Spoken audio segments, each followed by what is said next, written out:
Hello दोस्तों, आज हम एक बार फिर आपके बीच लेकर आए हैं एक प्रेरणादायक कहानी गौतम बुद्ध की, जिनको पढ़कर आप कभी भी ईश्वर खोजने के लिए नहीं भटकेंगे। अगर स्टोरी आपको अच्छी लगे तो नीचे कमेंट करके जरूर बताएं।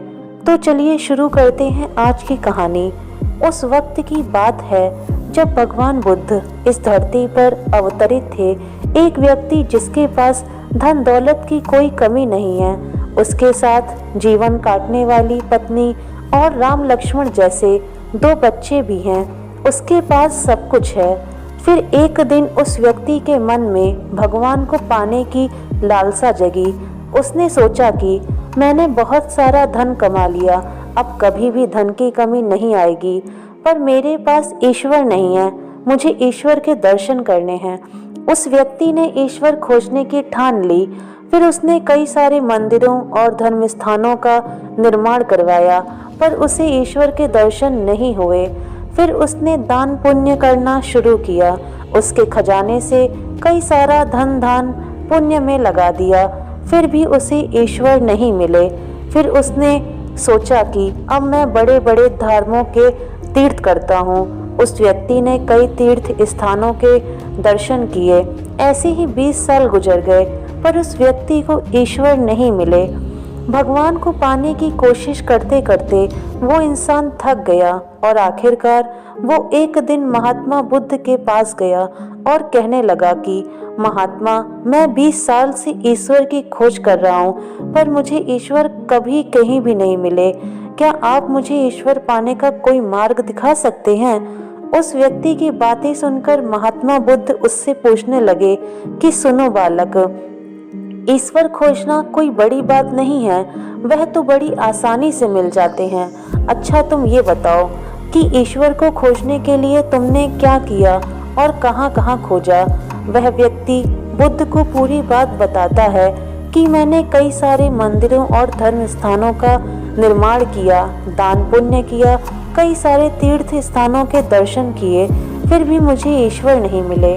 महात्मा बुद्ध उसकी बातें सुनकर हंस पड़े और कहा, ठीक है, तुम्हें ईश्वर के दर्शन करने हैं ना, तुम शाम के वक्त मेरे पास आ जाना, तुम्हें ईश्वर मिल जाएंगे।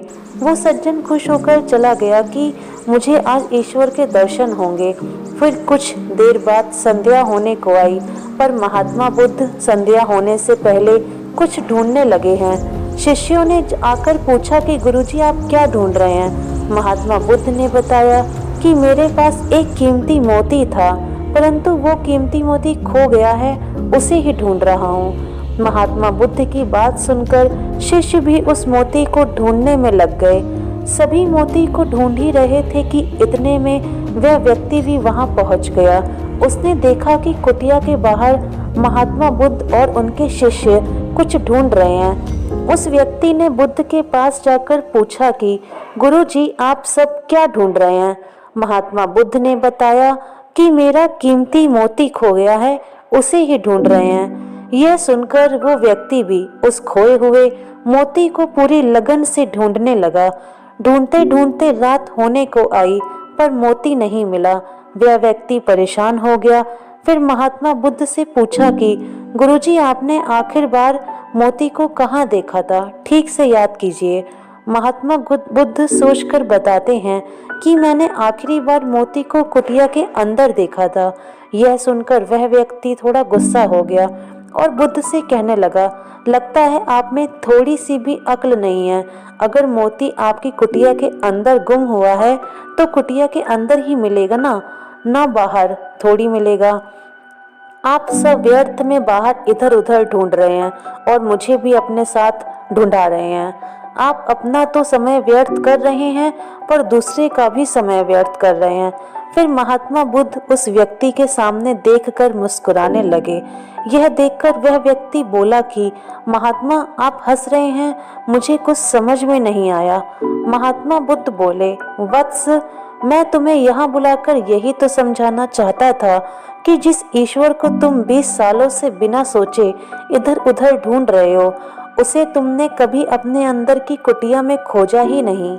ईश्वर कभी खोजने से नहीं मिलते, उसके लिए तन मन पवित्र होना चाहिए, तभी ईश्वर के दर्शन होते हैं। अगर तुम ईश्वर के सच्चे दर्शन करना चाहते हो तो इधर उधर भटकना छोड़कर अपने अंतरात्मा में ध्यान लगाओ। ईश्वर तुम्हें वहीं मिलेंगे। अपने अंदर के ईश्वर को तुम देख लोगे तो हर जगह, हर इंसान में तुम्हें बस ईश्वर ही दिखाई देंगे। महात्मा बुद्ध की अमृत भरी वाणी सुनकर उस व्यक्ति को अपनी गलती का एहसास हुआ और बुद्ध के चरणों में गिर पड़ा और माफी मांगते हुए कहा कि मैं व्यर्थ में ही इधर उधर भटक रहा था।